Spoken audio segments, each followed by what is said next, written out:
తాకట్లో ఉన్న మీ బంగారాన్ని విడిపించి ఆ రోజు ఆన్లైన్ రేటుకి కొంటాం. Sharma gold company.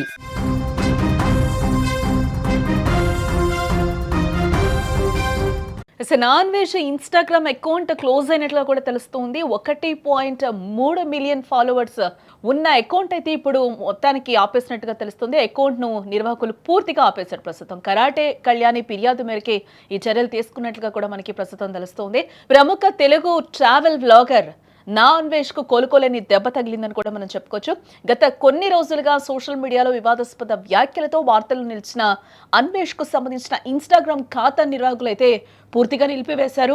హిందూ దేవతలపై ఆయన చేసిన అనుచిత వ్యాఖ్యల నేపథ్యంలోనే కఠిన నిర్ణయం తీసుకున్నట్లుగా కూడా మనకి తెలుస్తుంది. అన్వేష్ ఇన్స్టాగ్రామ్ ఖాతాకు సుమారుగా 1.3 మిలియన్ల మంది ఫాలోవర్లు అయితే ఉన్నారు. ట్రావెల్ వీడియోలతో ఎంతో మందిని ఆకట్టుకున్న అన్వేష్ ఒక్కసారిగా వివాదాల్లో చిక్కుకోవడంతో తన ఖాతాను కోల్పోవలసిన సిచ్యువేషన్ ఏర్పడిందని కూడా మనం చెప్పుకోవచ్చు. మెటా సంస్థ నిబంధనల ప్రకారం విద్వేషపూరిత ప్రసంగాలు లేదా మతపరమైన మనోభావాలను దెబ్బతీసే కంటెంట్ ఉన్నందున ఈ అకౌంట్ అయితే క్లోజ్ చేసినట్లుగా అయితే చెప్తూ ఉన్నారు. ఏ వ్యవహారంలో నటి కరాటే కళ్యాణి పాత్ర కీలకంగా మారిందని కూడా ఇక్కడ మనం చెప్పుకోవాలి.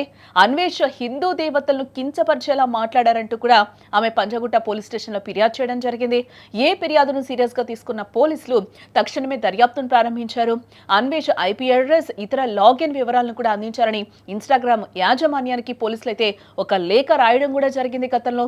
ఆ లేఖ ఆధారంగానే ఇన్స్టాగ్రామ్ ఈ చర్య తీసుకున్నట్లుగా కూడా ప్రస్తుతం మనకి తెలుస్తుంది. కేవలం సోషల్ మీడియా ఖాతా రద్దు కావడమే కాకుండా అన్వేష్ పై తీవ్రమైన క్రిమినల్ కేసులు కూడా ఇప్పటికే నమోదు చేశారు పోలీసులు. కొత్తగా అమల్లోకి వచ్చిన భారతీయ న్యాయ సంహిత మరియు ఐటీ చట్టం కింద పోలీసులు కేసు ఫైల్ చేయడం జరిగింది. విదేశాల్లో ఉండి ఇలాంటి వ్యాఖ్యలు చేయడం ద్వారా అరాచకాన్ని ప్రోత్సహిస్తున్నారని కూడా ఈ ఫిర్యాదులో స్పష్టంగా పేర్కొన్నారు పోలీసులు.